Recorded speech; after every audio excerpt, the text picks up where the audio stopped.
this presentation, we're going to be looking at a variety of workflow improvements in Maya 2013 that will increase your productivity.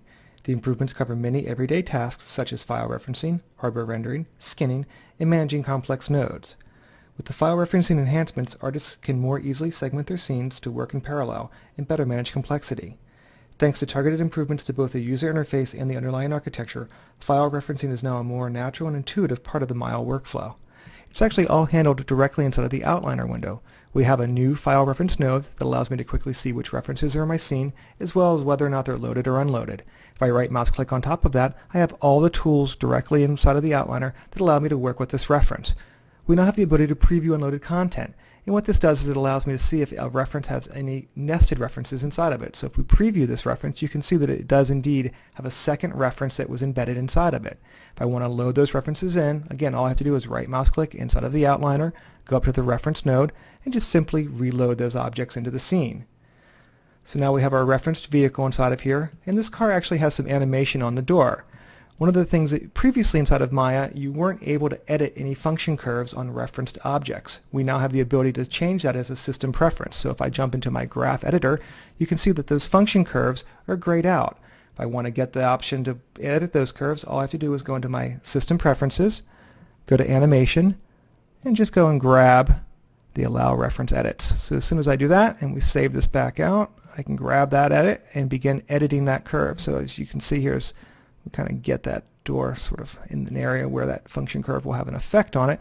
You can see that we have the ability to actually edit the animation curves directly on the reference. Now obviously if I wanted to get that information pushed back into the reference, I can manage that simply by going back to the outliner, right mouse clicking on top of it, going to the reference node and saying save edit. We're actually signing those all to an offline file. So those are the improvements that have been made to the file referencing inside of Maya 2013. Next, we're going to look at some improvements that were made to Viewport 2.0 in the new node editor. Viewport 2.0 now offers a more functionally complete, high-performance, high-quality viewport. With Viewport 2.0, artists can evaluate their work in a higher fidelity interactive environment in order to make better creative decisions. In this example, we're going to use a newly supported ramp shader and layered shader to add some visual complexity to this Porsche's car paint. Basically what I want to do is I want to have a base shader with a clear coat on top of it, and we're going to use the node editor to assist us in this task.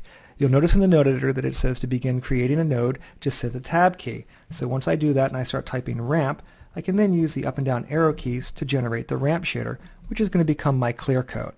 So I've got the clear coat, I've got that original blend that we'll use for the base coat, so now I need to create another new node, a layered shader, to join these two rendering algorithms together. So we'll just go ahead and create layered shader. So now that we've got that, we're almost complete. The next thing that we need to do is go ahead and get an environment reflection map. So we'll grab that environment probe and we'll just sort of drop that guy up there, and we'll just expand this node editor up. So the node editor takes the windows that used to be the hypergraph, the hypershade, and the connection editor, and it combines it all into one easy-to-use workflow for managing complex node networks. When working with the nodes, we can view them at 3 different levels. Right now we're viewing all the nodes in their compressed level. So it basically shows the node with one compressed line joining it to any of the other nodes that it may have a relationship to. At any given time, you can start to toggle through the display and say, show me the active connections. Now obviously for the ramp shader, it's just out color going to the shading group. The next choice is to say, show me all possible connections. And this essentially is what the connection editor would be previously inside of Maya. So what we'll do is we'll just expand this out a couple of times, all possible connections, and we'll just drag and drop to make this relationship of that environment ball into the reflected color of that ramp shader. So we'll drop that in there. And now that we've done that, we can kind of compress that guy back down, and let's begin building up our layered shader. So we'll just drag this into the first color slot for that layered shader and put our ramp on top of that. Just swap the order around here, and we'll go ahead and we'll select this object here, and we'll assign this layered shader to it. And just for fun, we'll increase that swatch size. So right now what we have is we've got our clear coat layered on top of our base coat, and that clear coat really doesn't have much happening, right? It's essentially it's a chrome ball, and that's not exactly what we want to have happen. So let's jump into that ramp shader and start modifying some of the attributes.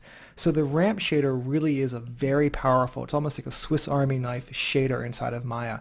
We can use it to do all kinds of cool things, and these ramps let us modify a lot of the attributes. Many of them are based on glancing angle, and that's what these ramps are going to be used for the reflectivity. So it allows us to get these really nice Fresnel effects. So the left of the ramp is when the normals are facing toward the camera, the right of the ramp, or when the normals are facing away from the camera. So by just grabbing a handle, inserting it in there, and dropping it down, you can see that I get that really nice sort of almost car paint look automatically here. So we've got really strong reflections down this glancing angle, but if we view down the side of the car, the reflections are very, very weak. Now obviously I wanted this to be sort of a car paint that had a base shader with a transparent clear coat on top of it, so we'll just go up to our transparency for this object or for this shader, and we'll zero that 100%, and I might want to go back into this guy and just drop that ever so slightly. So what's happening here is we've actually got two different specularity settings layered on top of each other, one coming from the blend and one coming from the ramp shader. The one from the ramp shader obviously has this really kind of abrupt glancing angle reflection happening, or that Fresnel effect happening, but this gives us that overall sort of complex shade of a car paint, and I think it does a really good job. So the next thing that we want to talk about is some of the improvements that we've made in Viewport 2.0 and our ability to deal with transparency. So let's just go ahead and display these joints. We'll frame in on this head here and sort of spin the camera around. So as I start to spin this camera around, notice the effect of that hair, which is a bunch of different objects and some polygon cards all stacked up on top of each other. They kind of start to pop, and the reason that's happening is because the default transparency algorithm that we're using isn't that sophisticated.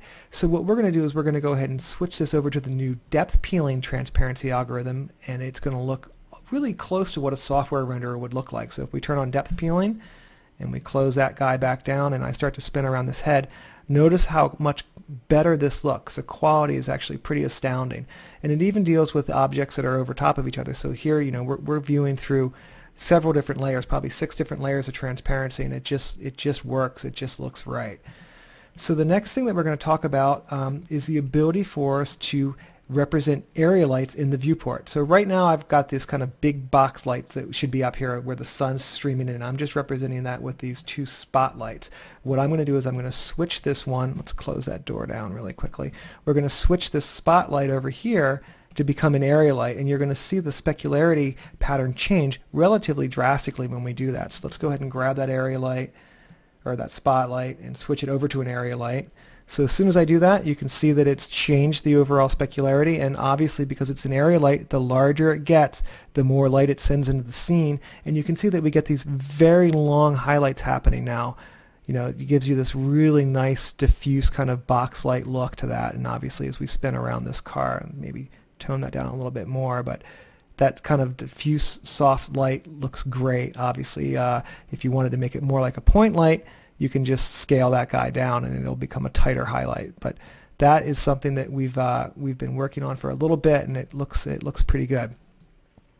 All right, so the final thing that I want to talk about really quickly is a new skinning algorithm choice that we have when you're setting up your initial bind. So let's go ahead and turn off the depth of field here, and let's just get those joints back on. And what I've got is I've got some geometry here that hasn't been bound into this character yet, and it's got this sort of zigzag pattern happening where they're sort of overlapping each other, and this normally would get really confused about what should be attached to what joint. But if we just go into our skin bind, pull up smooth bind, and just turn on, instead of classic linear, let's do a DQ for that guy.